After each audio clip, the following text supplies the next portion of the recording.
Everyone, आज की video में हम क्लास 7th की आपकी हिंदी की वर्कशीट नंबर 3 जिसकी कविता है आपकी हम पंक्षी उन्मुक्त गगन के, इसके आगे की कविता पढ़ रहे हैं। होती सीमाहीन क्षितिज से इन पंखों की होड़ा होड़ी, या तो क्षितिज मिलन बन जाता या तंती सांसों की डोरी। नीड न दो चाहे टहनी का आश्य छिन भिन कर डालो, लेकिन पंख दिए हैं तो आकुल उड़ान में विघ्न न डालो। तो इसमें जो नए शब्द आए हैं आपके, जैसे नीड का मतलब होता है आपका घोंसला, आश्य का मतलब होता है घर, होड़ा होड़ी का मतलब प्रतियोगिता और विघ्न का मतलब होता है बाधा। इसमें जो हमारे पंक्षी है वो कहना चाहते हैं, कवि कहते हैं कि सीमाहीन आसमान में उड़ते हुए पक्षियों के पंखों में एक होड़ सी लग जाती है।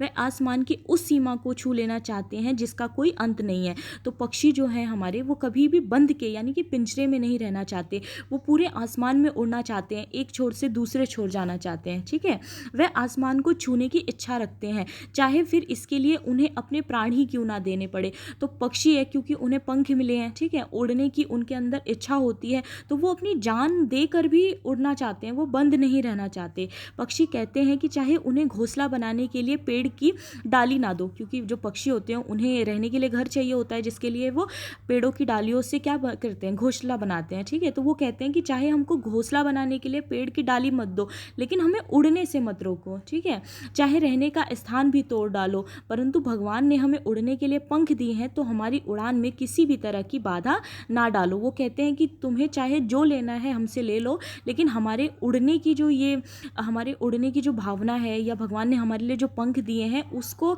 बंद करके मत रखो, हमें पिंजरे में बंद करके रखो। हम पूरे आसमान में उड़ना चाहते हैं, आसमान की जो दूरियां हैं उसको नापना चाहते हैं। ठीक है, उसके बाद आपके क्वेश्चन आंसर दिए गए हैं बच्चों। जैसे फर्स्ट क्वेश्चन है कि पक्षी उन्मुक्त रहकर अपनी कौन कौन सी इच्छाएं पूरी करना चाहते हैं। तो इसका आंसर होगा कि जो पक्षी हैं बच्चों, वो उन्मुक्त होकर वनों की कड़वी निबोरियां खाना, खुले और विस्तृत आकाश में उड़ना, नदियों का शीतल जल पीना, पेड़ की सबसे ऊंची टहनी पर झूलना और क्षितिज से मिलन करने की इच्छाओं को पूरा करना चाहते हैं। ठीक है, वो हर तरह के काम करना चाहते हैं, आकाश में उड़ना भी चाहते हैं, ठंडा ठंडा पानी भी पीना चाहते हैं, पेड़ की सबसे ऊपर वाली टहनी पर भी झूलना चाहते हैं, आसमान में उड़ना भी चाहते हैं। तो इस तरह की हर एक इच्छा को पूरा करना चाहते हैं।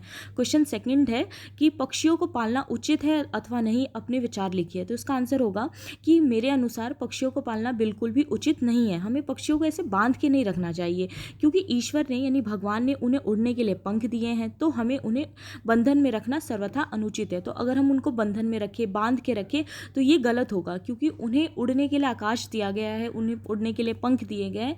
तो हमें पक्षियों को उड़ने देना चाहिए, हमें उनकी देखभाल करनी चाहिए, पर उन्हें बांध के नहीं रखना चाहिए। ठीक है, फिर थर्ड क्वेश्चन है बच्चों कि निम्नलिखित शब्दों से वाक्य बनाइए। तो आप अपने अनुसार भी इसे कर सकते हैं। जैसे घोंसला, तो घोंसले के लिए आप लिख सकते हैं चिड़िया का घोंसला बहुत सुंदर है। प्रतियोगिता से आपको एक वाक्य बनाना है, तो हमारे विद्यालय में प्रतियोगिता है।